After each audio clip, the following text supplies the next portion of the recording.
আমাদের বিরুদ্ধে যারা আছে, যেমন মাজার পূজারি, কবর পূজারি, আটরশি, সুরেশ্বর, চন্দ্রপাড়া, দেওয়ানবাগি, কুতুববাগি, রাজারবাগি, ছোট ভান্ডারি, বড় ভান্ডারি, মেজ ভান্ডারি, এরা আমাদের কথা বিশ্বাস নাও করতে পারে।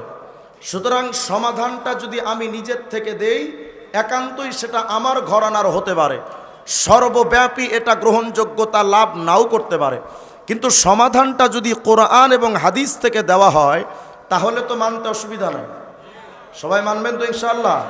আল্লাহকে বলেন, হে আল্লাহ, আমাদেরকে সঠিক, সহজ, সরল রাস্তা, হেদায়েতের রাস্তা, জান্নাতের রাস্তা, হে আল্লাহ আমাদেরকে দান করেন। বলেন আমিন। চলেন আমি প্রথমত 2 থেকে 3টা আয়াত এবং হাদিস আপনাদের সামনে একটু পেশ করি।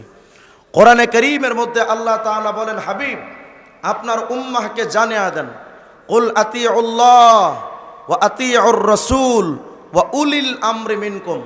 খুব খেয়াল করেন, আমরা এটাকে মাহফিল না মনে করে একটা ক্লাস মনে করতে পারি। যদি আমরা একটা ক্লাস মনে করি, আশা করি আপনাদেরকে আমি কিছু দিতে পারবো, আপনারাও কিছু নিতে পারবেন। গতানুগতিক মাহফিলের মতো মনে করলে এ কান দিয়ে শুনবেন, এ কান দিয়ে বের হয়ে যাবে। এই জন্য এটা একটা ক্লাস মনে করা দরকার। পারবেন না ইনশাআল্লাহ? তবে ক্লাসে যেমন ছাত্ররা কথায় কথায় জবাব দেয়, আপনাদের একটু জবাব দিতে হবে, তাহলে সহজ হবে ইনশাআল্লাহ। কোরআনে কারীমের মধ্যে আল্লাহ পাক বলেন, নবী আপনার উম্মতকে জানায়া দেন, কুল আতিউল্লাহ ওয়া আতিউর রাসূল, আল্লাহকে মানো এবং রসুলকে মানো। কয়টা জিনিস বলেন, বলেন না কয়টা? 1 নাম্বার আল্লাহ, 1 নাম্বার, 2 নাম্বার রসুল। এই দুটো জিনিসের কথা এক আয়াতে আল্লাহ বললেন। হাদিসে পাকের মধ্যে আল্লাহর হাবিব বলেন, দেখো তারাকতু ফিকুম আমরাইন লাং তাদিল্লু মা তামাসসাকতুম বিহিমা, আমি তোমাদের কাছে 2টি জিনিস রেখে যাচ্ছি, লাং তাদিল্লু, কখনোই তোমরা পথভ্রষ্ট হবে না, মা তামাসসাকতুম বিহিমা, যতক্ষণ পর্যন্ত এই 2টো জিনিসকে তোমরা আঁকড়ে ধরবে ততক্ষণ পর্যন্ত তোমরা পথভ্রষ্ট হবে না। 1 নাম্বার কিতাব আল্লাহ, আল্লাহর কোরআন 1 নাম্বার। 2 নাম্বার ওয়া সুন্নাতা নাবিয়্যিহি, আল্লাহর নবীর সুন্নাত। আগের আয়াত থেকে জানলাম আল্লাহকে মানো, নবীকে মানো। এই হাদিস থেকে জানলাম আল্লাহর কোরআন মানো, নবীর সুন্নাত মানো, এক কথায় আল্লাহ এবং রসুলকে মানো। এবার চলেন আরেকটা হাদিস দেখি। রসুল আরবি আলাইহিস সালাম বলেন, দেখো বনি ইসরাইলরা বিভক্ত হয়েছিল 72 দলে।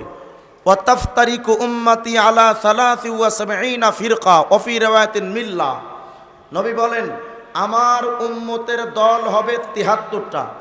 আগের জামানার বনি ইসরাইলদের বিভক্তি হয়েছিল 72টা। নবী বলেন আমার উম্মতের বিভক্তির সংখ্যা হবে 73টা। কিন্তু ভয়ঙ্কর কথা যেটা, কুল্লুহুম ফিন্নার, নবী আমার বলেন সব যাবে জাহান্নামে, সব জাহান্নামে, ইল্লা মিল্লাতান ওয়াহিদা, তবে একটা দল যাবে জান্নাতে। সব যাবে জাহান্নামে, একটা দল যাবে জান্নাতে।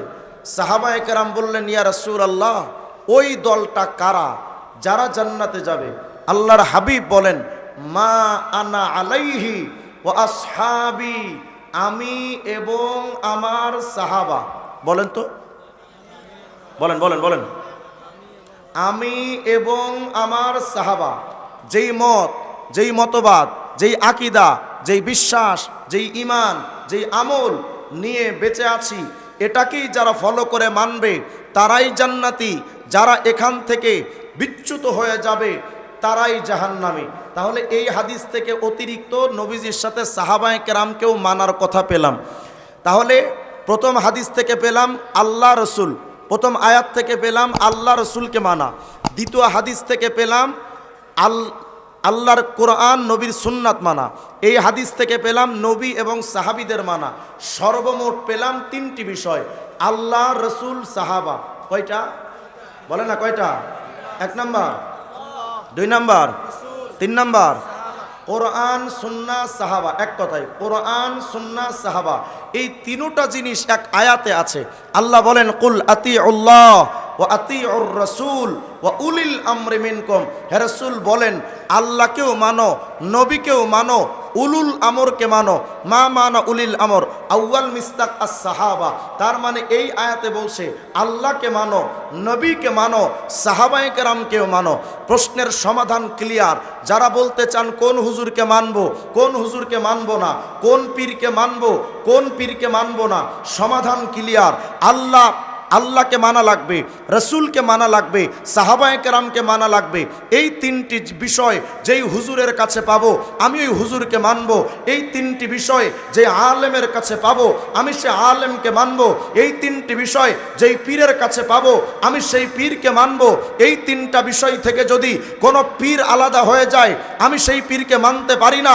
এই তিনটার বিরুদ্ধে যদি আমার সন্তান কথা কয় আমি আমার সন্তানকেও মানতে পারি না।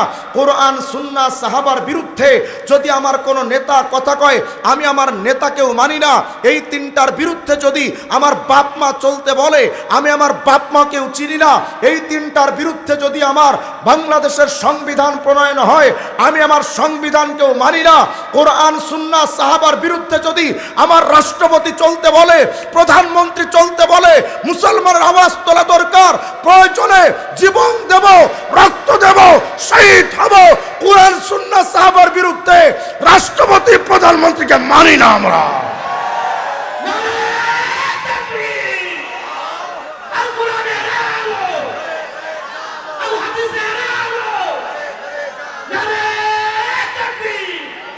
তাহলে বলেন মানতে হবে কয়টা? বলেন কয়টা? এক নাম্বার কোরআন, বলেন এক নাম্বার, দুই নাম্বার, তিন নাম্বার এই কোরআন সুন্নাহ সাহাবা যাদের কাছে পাবো আমরা তাদেরকেই মানবো। এর বিরুদ্ধে যারা কথা বলবে তাদেরকে মানা যাবে। আচ্ছা, আর এক আয়াত লন। আল্লাহ পাক বলেন নবী আপনার ইমানদার উম্মতকে